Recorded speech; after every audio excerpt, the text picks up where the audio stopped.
Les récépissés confisqués, alors que lorsqu'on s'inscrit, on en a droit. Mais avec le régime RDPC et les CAM et aussi associés, on ne respecte rien. C'est celui qui crie au voleur qui est en prison. Et d'ailleurs, quand on parle de récépissés, on a pu voir une vidéo révoltante où un seul individu avait plein de cartes nationales d'identité, prêt pour aller voter. On a aussi vu d'ailleurs dans le monde quelqu'un qui avait tout un laboratoire où il avait déjà entassé des cartes d'identité parce qu'il faut aller voter. Cette tricherie a été dénoncée. On se sera attendu à ce qu'une enquête soit ouverte. Mais on sait aujourd'hui que Djoubaïro a été torturé par la DGE, par le CED, et puis il est à Kondengui. Parce que justement, il dénonçait cette histoire de récépissés. Et voilà aussi que pour les inscriptions sur les listes électorales, on vole déjà les récépissés. On confisque les récépissés. C'est pour quoi faire? C'est pour les utiliser plus tard.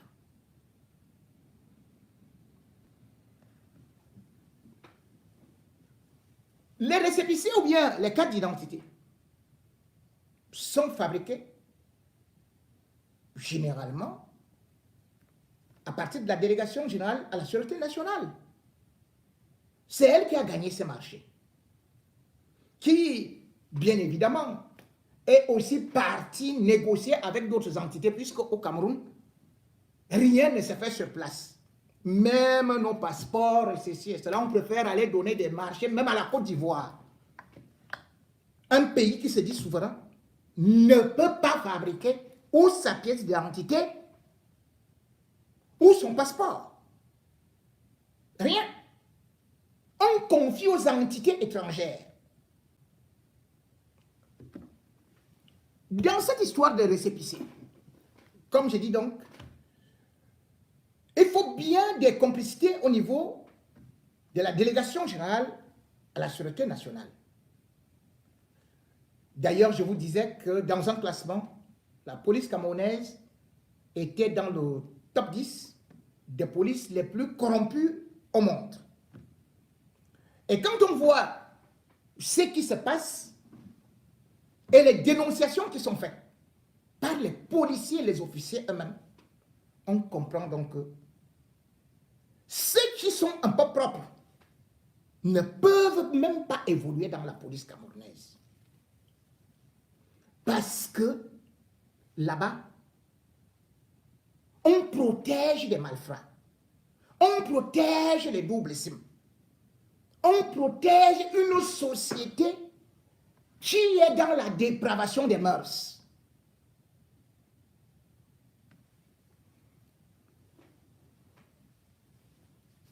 D'ailleurs, le brave policier, commissaire Aïssi, comment il s'appelle? Biloua Aïssi, on l'appelait commissaire X. Lorsqu'il a commencé à arrêter les bandits, le régime n'a pas été content de lui. Avant même ce qu'on appelait la opération épervier.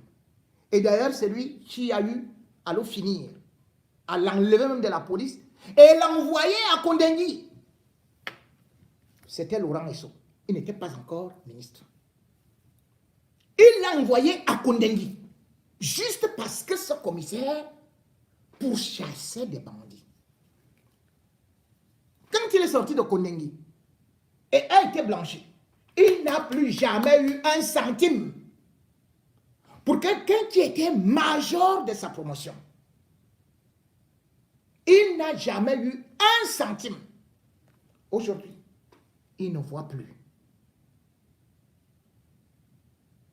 Il était malade. Mais avant cela, il nous a partagé les premières révélations qui ont fait un gros choc au Cameroun. C'était des révélations sur des personnalités, les membres du gouvernement, qui utilisaient l'homosexualité comme une arme de destruction massive. Benoît, ici, il y avait un journal, Nouvelle Afrique, qui faisait des enquêtes détaillées, bien fouillées, et qui, justement, en janvier 2026, avait commencé à faire les premières révélations avec un journal qu'on appelle La Météo. C'est après que va arriver l'anecdote de Jean-Pierre Amobelinga. Dans ces révélations, on arrivera à une enquête où on va trouver que sur le gouvernement de Biya, 11 ministres sur le top 50 étaient reconnus comme double cible. Avant d'aborder ce sujet, qui est très important, parce que ce sujet revient sur l'actualité avec un autre commissaire de police, qui est le commissaire Ebeni, qui lui aussi a fui le Cameroun. Lui aussi, il a été chassé de la police. Et d'ailleurs, il dit que le fils de Biya même voulait finir avec lui. Ce sont des choses que nous avons souvent décriées, que nous connaissions. Mais nous sommes dans des pays où, par exemple ici, si vous parlez d'un certain nombre de sujets, avec une certaine... On va vous poursuivre pour homophobie. Donc, nous, on ne peut pas souvent prendre certaines positions. Mais au Cameroun, et d'ailleurs, comme il va l'expliquer, l'homosexualité n'est pas utilisée pour le plaisir. C'est des pratiques plutôt dangereuses, c'est la soumission, et tous, aujourd'hui, à 90%, pour réussir, ils doivent passer par là. Ce débat avait commencé déjà en 2000, parce que les premiers journaux à sortir les titres et qui avaient été censurés, c'était un ministre camerounais surpris avec un diplomate étranger qui était en train de labourer son arrière-train. L'affaire avait fait grand bruit.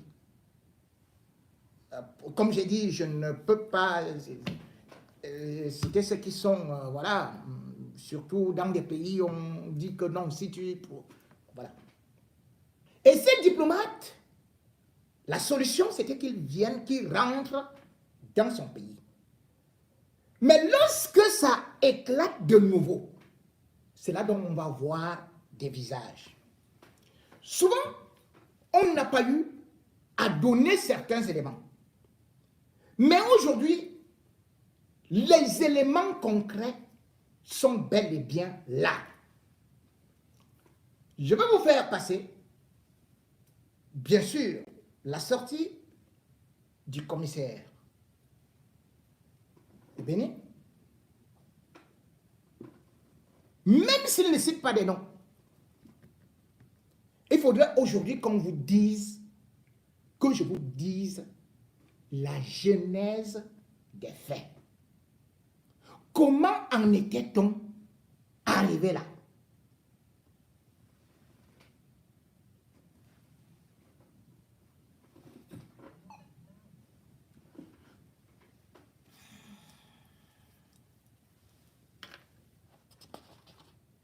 Les dernières nominations à la SNH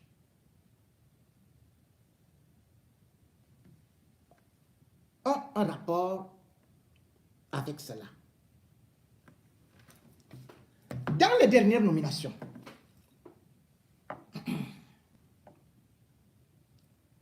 vous avez vu, je vous les lis un peu.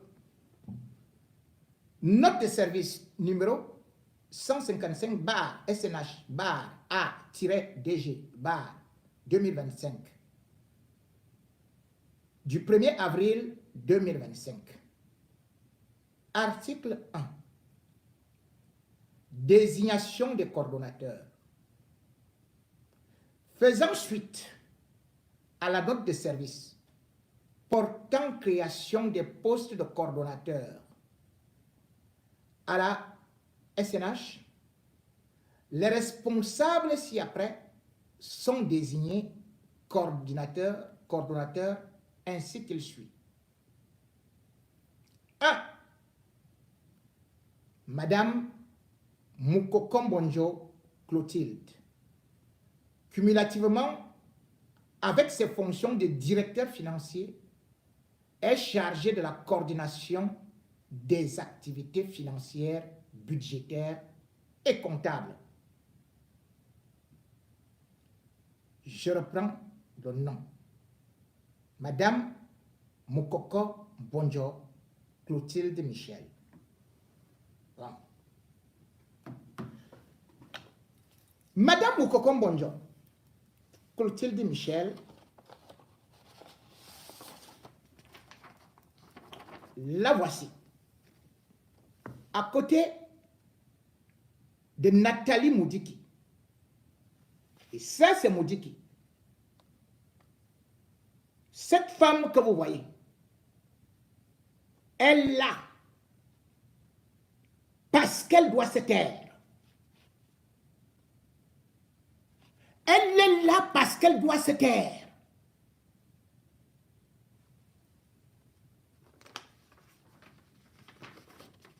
C'est pour ça qu'on lui donne tous ces postes-là.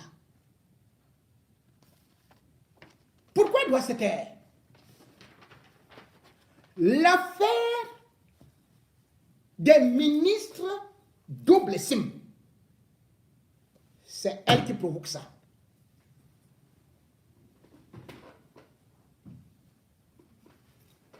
Je vais vous expliquer. Cette femme que vous voyez,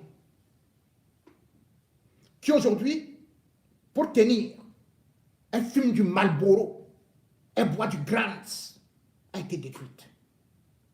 Elle a été détruite par son mari, Pierre Mukoko Bonjo, à l'époque, ministre de la Communication.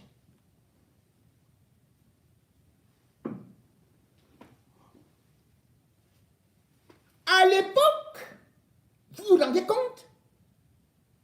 Pierre Mukoko était parti la mettre là-bas pour qu'elle ferme sa bouche à la SNH avec ses amis qui faisaient des parmachins incroyables avec des ministres. Alors un jour, elle doit aller en mission à Paris. Elle doit prendre Air France. Arrivée à l'aéroport, le vol est annulé. Elle décide donc de rentrer à la maison. Bien évidemment, leur maison, c'était, je crois, à Hippodrome. Hippodrome, je crois que c'était où là? Oui, Hippodrome. Oh ouais. C'était Hippodrome, non? Oui, oui, oui. Leur maison, c'est à Hippodrome. Je crois qu'en face de la Maïture, à côté de la Maïture, de toute façon, ils vivent à côté du colonel Honglon. Quand elle va arriver, elle va trouver une scène horrible sur le lit conjugal.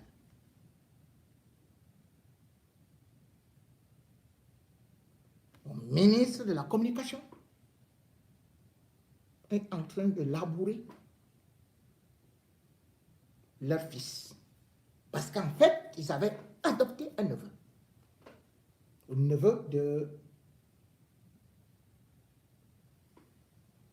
Michel Odilde Mokoko Monyo.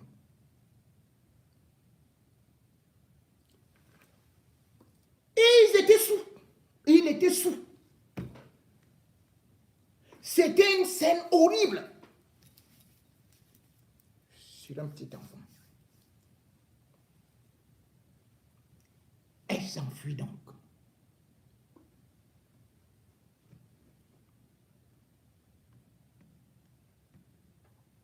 Elle menace de divorcer.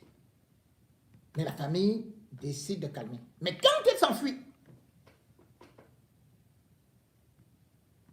elle va chez son amie, Bibi. C'est le petit nom de la femme de Madame Atanga Mabara, ancien secrétaire général de la présidence. Vous comprenez pourquoi ces gens-là qui sont en prison, ils ne parlent jamais. Elle va lui dire que ce que j'ai trouvé, mon mari est en train de faire. Yeah! Bibi lui dit, je suis aussi dans la même situation. Les deux femmes décident donc d'aller voir l'archevêque de Yaoundé. Monseigneur Victor Tonien Bakot. Elles expliquent cela. Beaucoup d'autres ministres étaient concernés, puisque d'ailleurs, certains ont été cités. Je vais vous les citer plus tard, aujourd'hui. Parce que c'est le déballage. On fait ce déballage par rapport à l'avenir de notre pays. Parce que, comme le dit le commissaire Ebele, les gens qui font ça ici, dans les pays européens, ce n'est pas... C'est-à-dire, nous, on n'entend pas que, oh, on a pris des petits-enfants, oui, on a forcé tel... Bon, on dit toujours aux gens, vous êtes libres. Les autres qui veulent faire de leur vie ce qu'ils veulent, qu'ils fassent. Mais le problème est que quand c'est des contraintes, et que c'est satanique, et qu'on y boit du sang, qu'on mange de la chair humaine, qu'on soumet des gens, et tout et tout. Monseigneur Tonien Bakot va donc prendre la résolution d'écrire à Biya que c'est très grave. Parce que déjà,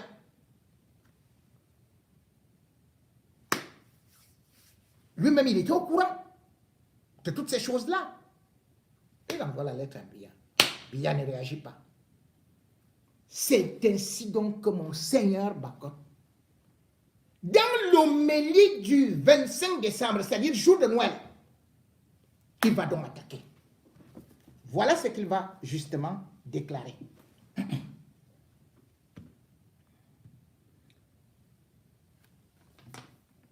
Au nom d'un emploi à octroyer, au nom d'une prétendue promotion, au nom d'une entrée dans une grande école, on veut imposer l'homosexualité aux jeunes gens comme itinéraire de réussite ou comme condition d'admission à certains examens et concours. L'homosexualité est une perversion contre laquelle il nous faut tous lutter. Au moment où il le dit, un événement vient de se produire au Cameroun. Vous connaissez un grand joueur des Lions indomptables qu'on appelait Théophile Abega, docteur. Il avait un fils, il a un fils, je crois que, il avait, parce que lui aussi, je crois qu'il ne vit plus. Il s'appelait aussi Théophile Abega. Il était dans une école américaine. Donc, 20 jours avant, donc le 5 décembre 2005, il va égorger en pleine école un de ses camarades. Parce que ce camarade-là, selon les enquêtes, lui proposait d'aller faire les machins que vous connaissez là avec les ministres. Il va l'égorger. Ça, c'est la version officielle d'Ophile Abega. Quand donc Monseigneur Tonien Bakot finit de parler ça, même les imams vont prendre pour aussi dénoncer. C'est-à-dire que c'est ça qui va faire que les journaux viennent publier. Et ces journaux-là, Biya avait toute la liste. Biya connaissait tout, mais Biya bloquait. Biya ne voulait absolument pas. Or, c'était une véritable destruction. Nous sommes en 2006, ça va atteindre l'apogée. Parce qu'aujourd'hui, quand vous dites à quelqu'un que vous voulez réussir au Cameroun, on vous dit tout simplement que va, machin, tout et tout et tout.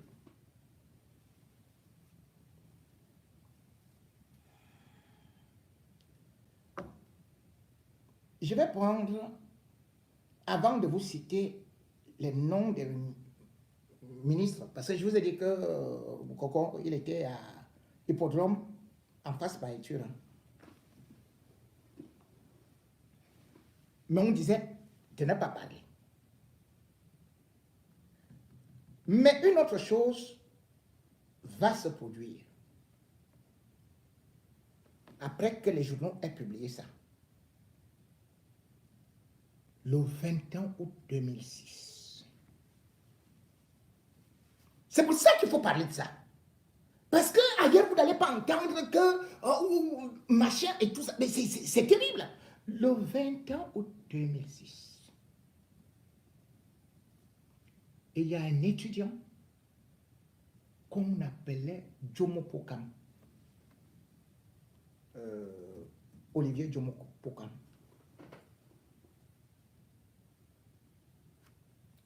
Il est invité à l'hôtel Hilton, dans la suite 815.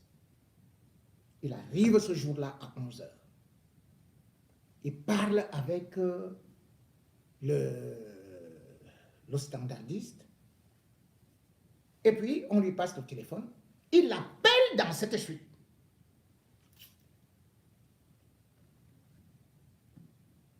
On lui demande de monter. Il était monté ce jour-là, je crois à quelle heure? 11h12 43 secondes. Au 8e étage, là où Brenda Biya vit souvent avec ces femmes-là. Arrivé là-bas,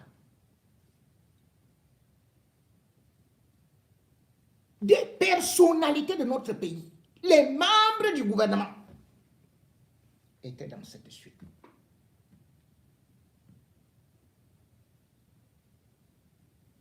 Le gars va résister. Non seulement, on va le sodo, on va le torturer, on va même repasser son corps avec le fer. On va lui faire les parties génitales comme on a fait à Martinez. Et pour finir, on le projette à partir du 8e étage. Sa tête se fracasse. On ouvre une enquête. Paul Biya a créé une commission. On tourne en rond. Alors que le même jour, dans le même hôtel, juste après l'incident, on avait vu le directeur du cabinet civil de Paul Biya, Belingue Boutou, sortir avec du monté que vous connaissez. Ils n'ont jamais été inquiétés. Le technicien qui avait pris les images, on est parti le descendre. On a préféré arrêter et les standardistes, les petits employés qui ne peuvent pas louer, qui travaillent au Hilton, qui ne peuvent pas louer une suite. On est parti avec eux à Konandi. Et par la suite là, comme ils ont vu qu'ils avaient beaucoup honte, en 2008 plutôt, ils ont libéré certains en disant, oh non, vraiment, vous n'êtes pas concernés et tout ça. Les autres sont restés sans la moindre preuve. Ils ne pouvaient même rien. Et les laveurs, et les ceci et tout ça. jusqu'en 2019, lorsque la Cour d'appel dit qu'ils n'ont rien à voir. Ils avaient déjà passé, je crois, 13 ans en prison. Pour rien. On n'a arrêté aucun membre du gouvernement. Et ce garçon, en fait, était le fils du maire de Yaoundé deuxième, qui s'appelait aussi, comment on l'appelait, Njomo Pokamti.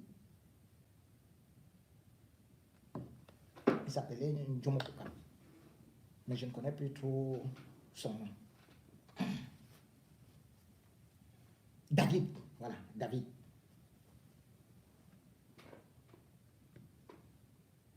On avait laissé. Biya connaissait. Et même quand on publie les listes,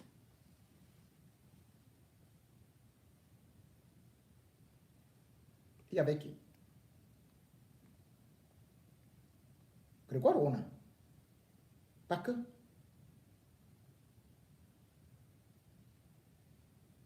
Et il y avait Okuda. Mata Aristide Okuda.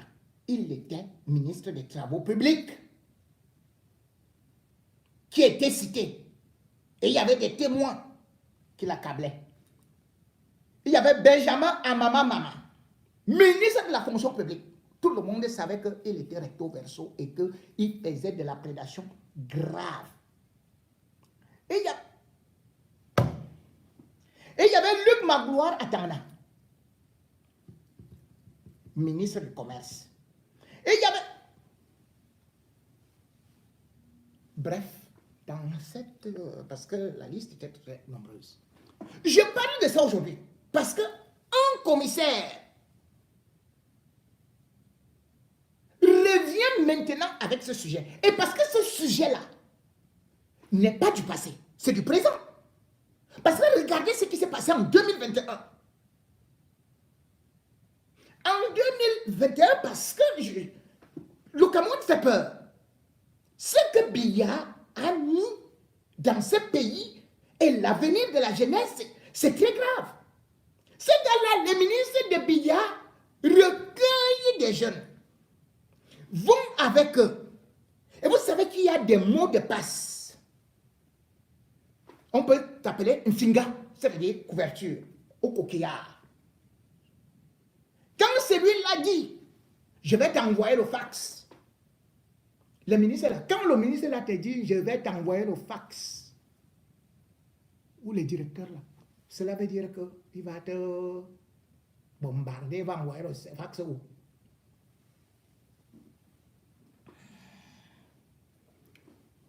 Il y a les tata, les machins. Voilà comment ils fonctionnent. Et quand tu arrives, ils te droguent. Ils sont en groupe. Parce qu'eux-mêmes, ils subissent.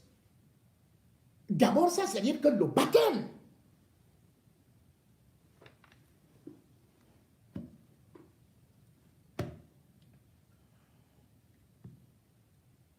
C'est donc ces femmes, on lui a dénoncé. Même femme Ndongo. Femme Ndongo, ta propre femme, toi-même, tu sais non.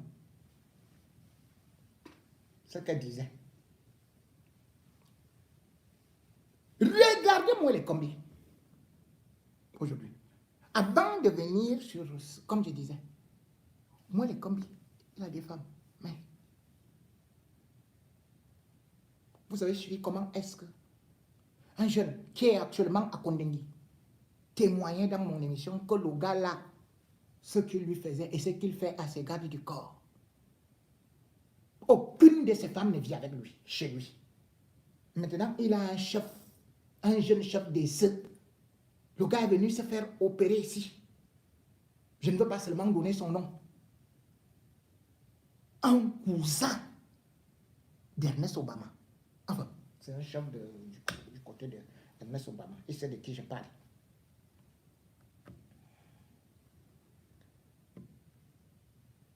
Vous verrez sur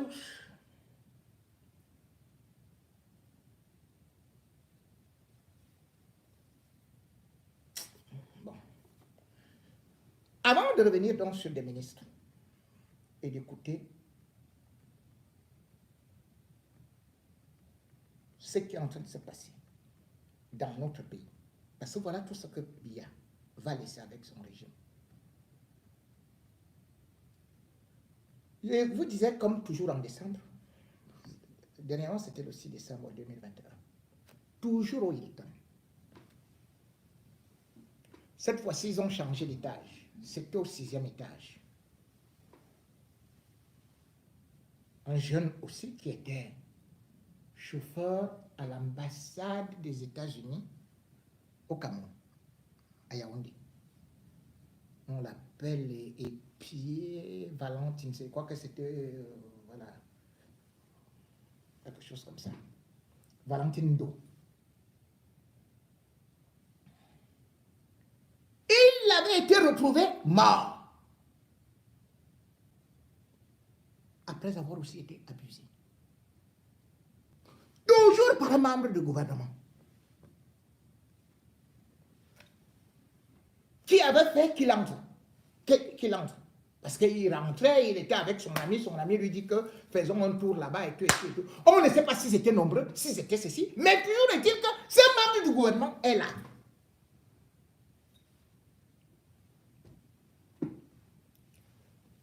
Je ne fais pas le procès de ceux qui ont choisi soit être bi ou bien homosexuel. Ce n'est pas ça mon problème.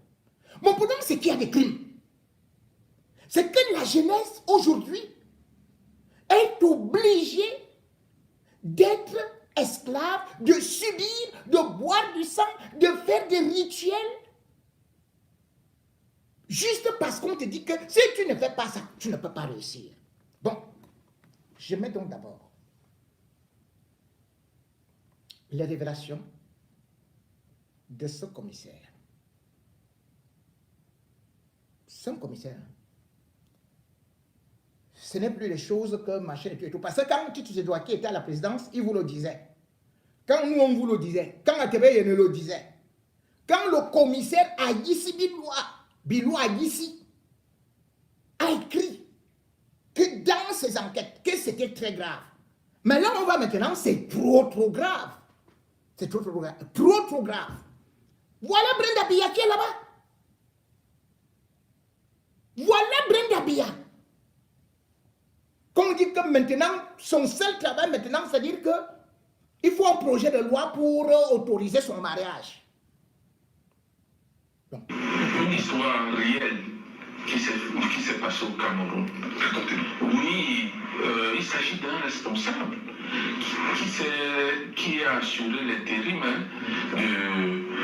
dans un poste de responsabilité important au Cameroun. Un jour, il reçoit 2 messagers venant de la présidente de la République. Ces 2 messagers arrivent avec une enveloppe et lui tendent l'enveloppe. Et quand il ouvre l'enveloppe, il trouve que c'est sa nomination, son décret de nomination. Content, enthousiaste, il décide donc de... En fait, les messagers lui disent il vaut mieux appeler d'abord le responsable au palais. Et effectivement, il prend son téléphone, il appelle le responsable au palais, et le responsable lui pose la question il dit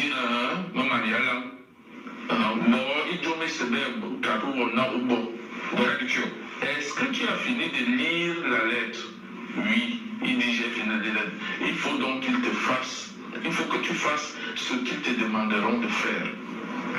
Le monsieur s'est retrouvé en train d'être couché dans son bureau, l'un filmant, l'autre en action sur lui. Le monsieur, il est vivant, celui dont je vous parle, le monsieur est vivant. Le monsieur criait sa secrétaire et entendait les pleurs de son patron. Et pour signer l'acte, c'est au secrétariat, devant la secrétaire, qu'ils sont venus ajuster leur ceinture, comme pour dire, c'est le diable qui règne désormais ici. Votre patron là n'est rien. Ça, ce sont les œuvres du régime de Paul Biya. Oui, M. Moda, effectivement, fort de mon expérience à la police judiciaire et aux renseignements généraux, j'ai beaucoup appris. Et étant à la police judiciaire, j'ai vécu des situations inimaginables. Je rentrais le soir, j'étais incapable de dormir.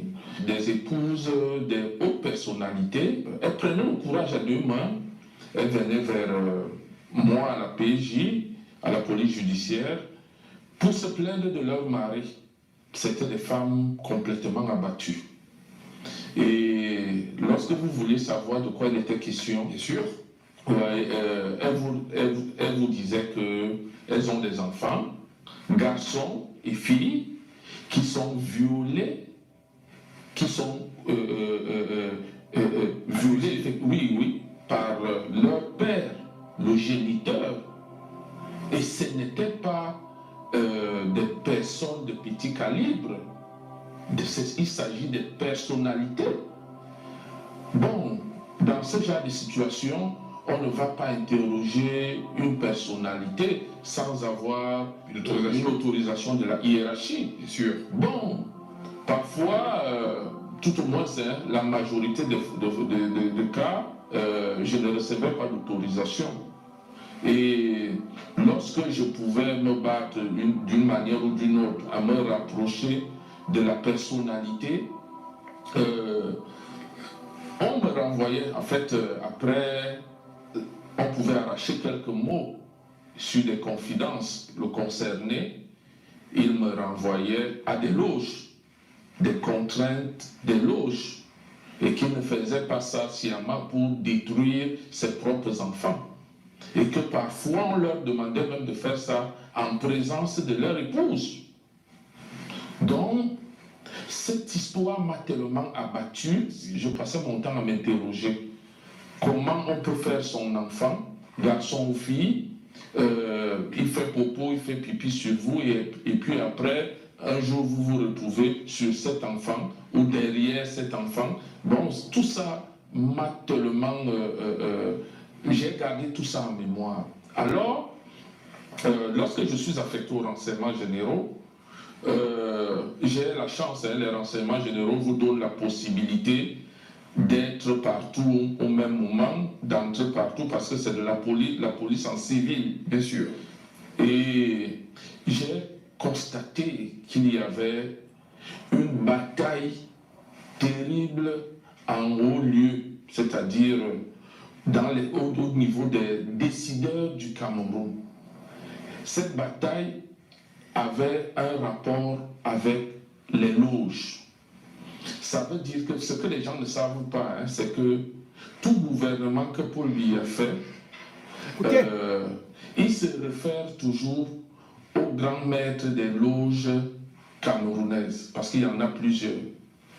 Et chaque loge lui propose les membres du gouvernement, en fait, leurs représentants.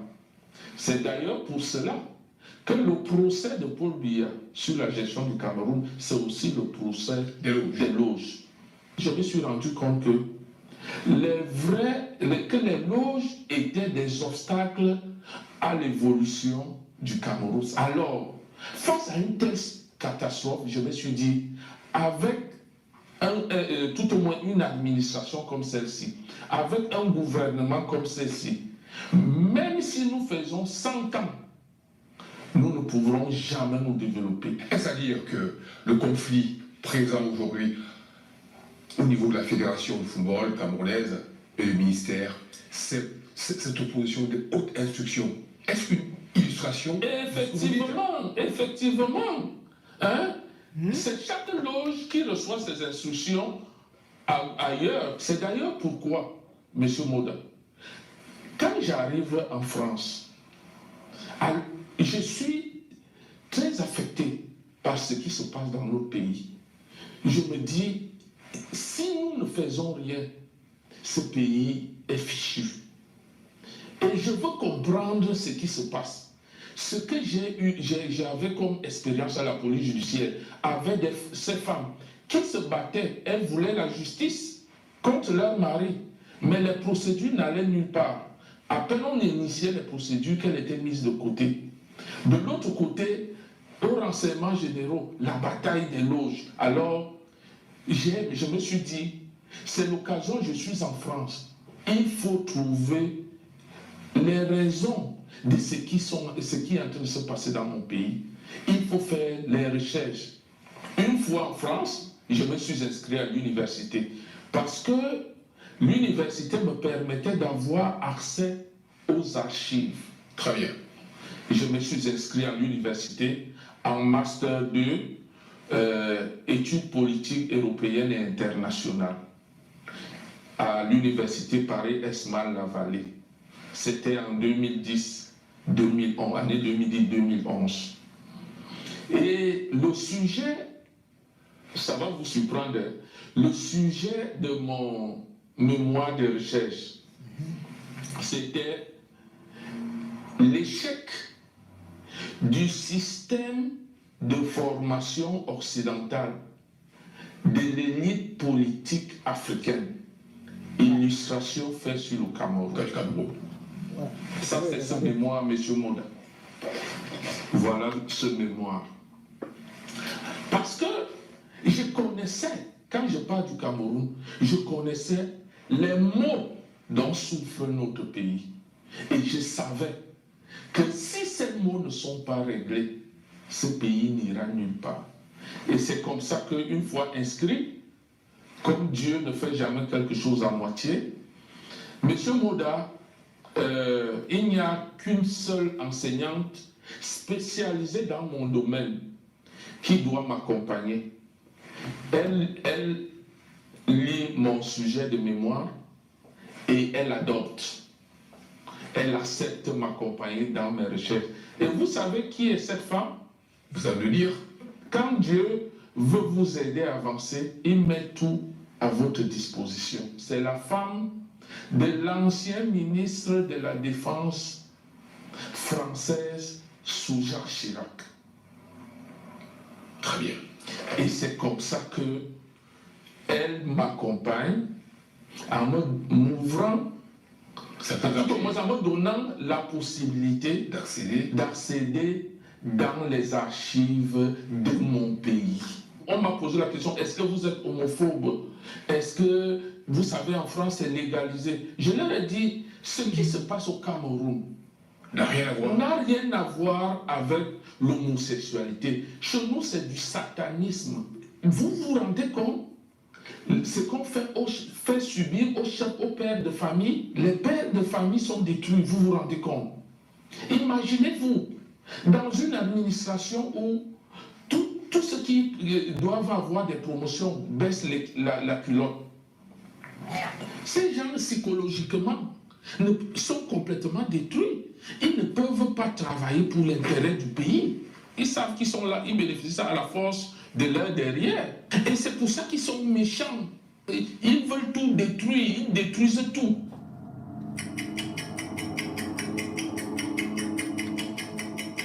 Est-ce que vous savez que c'est dans le bureau de la secrétaire qu'ils sont venus mettre les ceintures? La secrétaire suivait comment son patron criait. Le monsieur s'est retrouvé en train d'être couché dans son bureau. L'un filmant l'autre. Ils veulent se mettre derrière les jeunes garçons, les petits garçons pour aspirer l'énergie. Un ancien secrétaire général de la présidence de la République.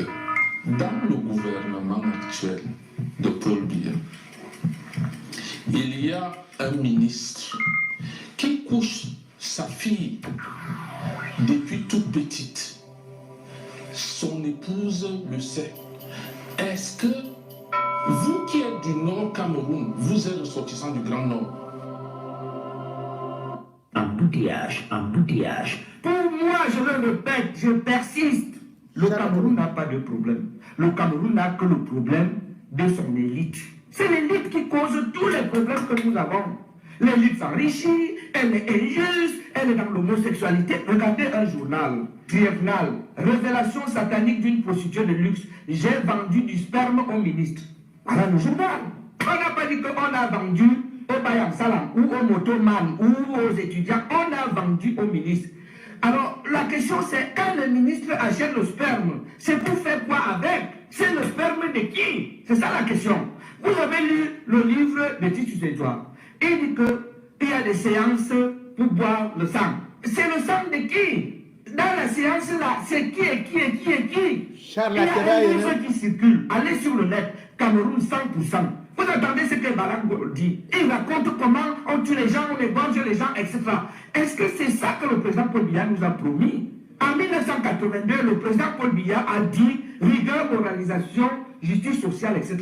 30 ans plus tard, nous sommes dans la vente du sperme. On boit le sang, on égorge les enfants.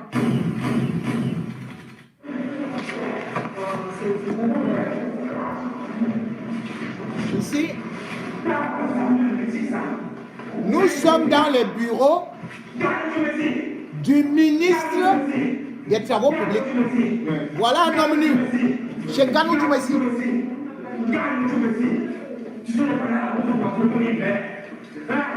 peux pas vous montrer. Écoutez seulement.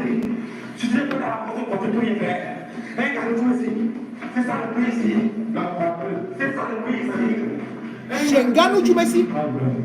Un garçon nu dans le bureau.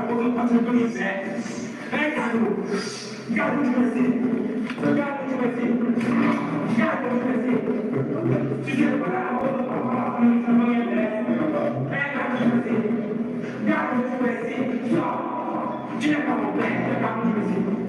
Tu n'es pas mon père. Tu n'es pas mon père.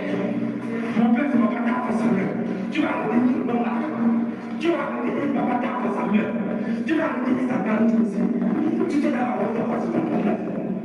Tu t'es dans la route de face de mon père. Tu vas le dire mon père. Il va faire un boucan. Ton papa dans sa main. Tu vas le dire ça. Regarde-toi aussi. Regarde-toi.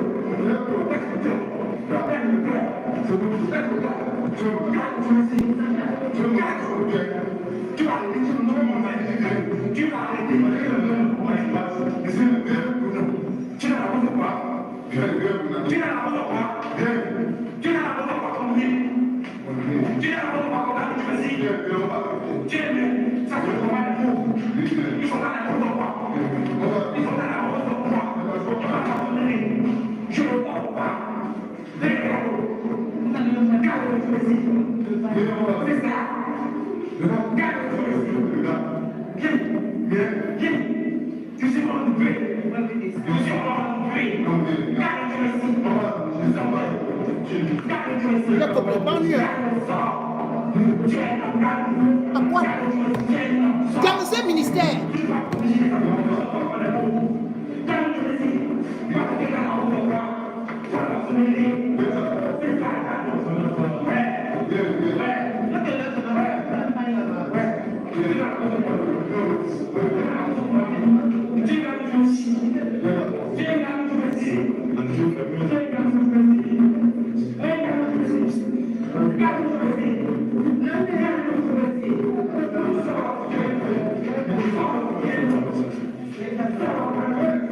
Bon, je m'arrête là parce que...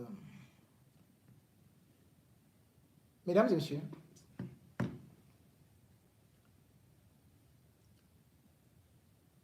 quel est ce pays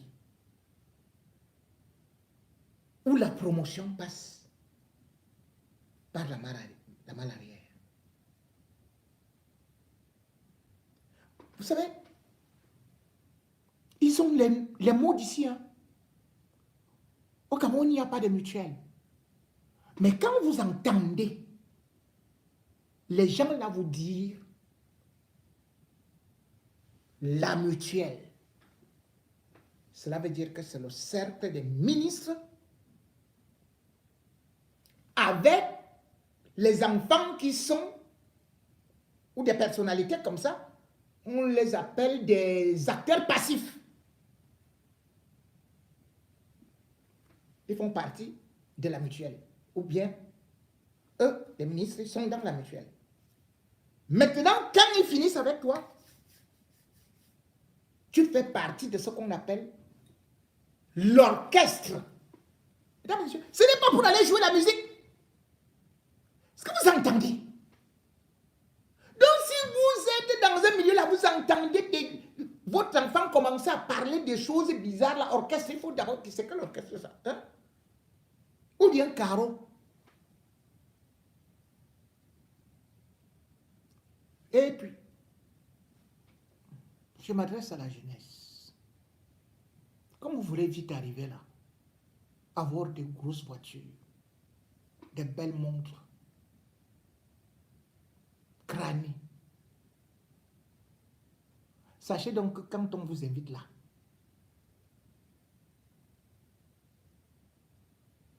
c'est le baptême.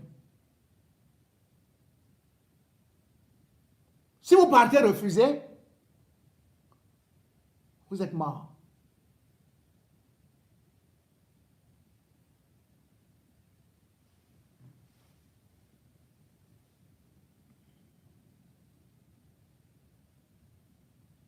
Vous vous rendez compte? Vous pouvez vous poser des questions. Pourquoi les ministres des Biya qui sont en prison n'ont jamais parlé? Posez-vous des questions. Pourquoi ils ne parlent pas? Ils sont seulement là, non, c'est que vraiment je suis innocent, je suis ceci. Vous savez pourquoi ils ne parlent pas? Eux tous, ils étaient dans la mutuelle. Ou dans l'orchestre. Vous avez vu un là sortir. Vous ne comprenez pas grand-chose. On vous dit non, il a le corps du délit. Attends, le corps du délit. Il s'est filmé au palais, non? Il était avec qui? Amouk Belinga et Mwanda Yolo.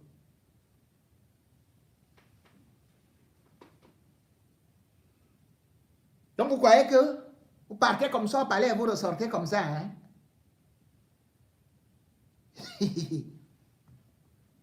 Demandez à Tanakuna ce qui s'est passé là-bas, ce jour-là, où ils se sont filmés. Demandez-lui. Demandez-lui comment il a fait pour devenir ministre ou directeur de Kamwata.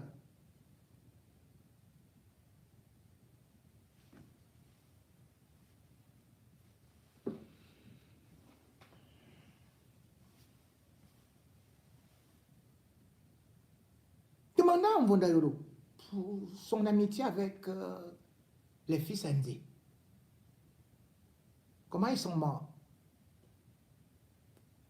Qu'est-ce qui se passait au Mont Fébé?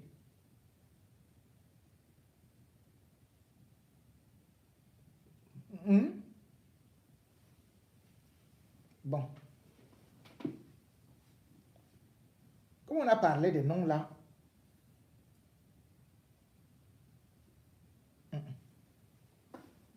je m'arrête là. Parce que si on fait l'appel, ce n'est pas le top 50, c'est le top total. Ce sont les apôtres du mal. C'est pour ça qu'ils ne travaillent pas. Vous voulez des marchés? Vous savez ce qu'il y a à faire. Vous voulez des voitures? Vous voulez paraître? Vous savez ce qu'il y a à faire. C'est pour cela que ce régime-là, incarnation de Sodome et Gomorrhe, qui a tué la jeunesse, qui a tué toutes les valeurs morales, c'est pour cela que ce régime doit partir. On ne peut pas détruire une jeunesse ainsi. On ne peut pas contraindre les gens à être dans des loges, des machins et tout et tout. C'est quelle qualité ça? Les gens qui font des loges ici, tu vas entendre que quelqu'un a fait les loges ici, mais ils construisent même le pays. Mais c'est quelle qualité de loge que vous faites au pays? C'est quoi avec vos enfants?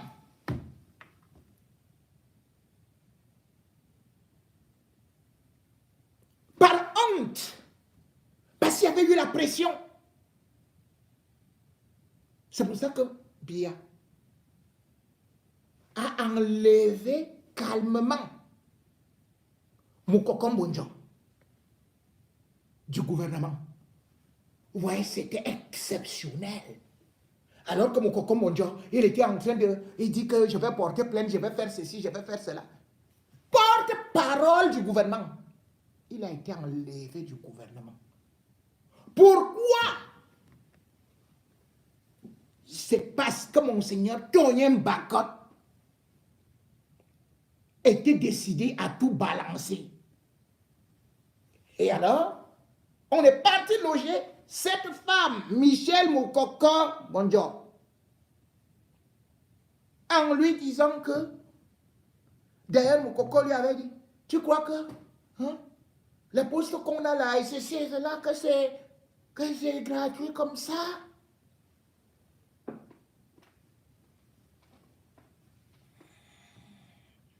La SNH, qui fêtait ses 40 ans,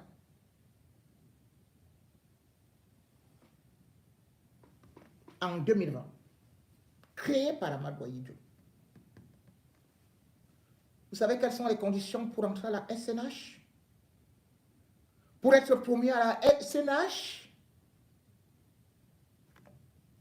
ça s'appelle SNH. Bargasoko avait chanté H. Au galop, occasion pressée. Vous voulez que je vous parle de ceux qui sont là à la SNH et qui boivent tout notre pétrole avec des contrats juste parce qu'ils savent donner, hop, la marche arrière. En tout cas, dossier SNH, je vais l'ouvrir.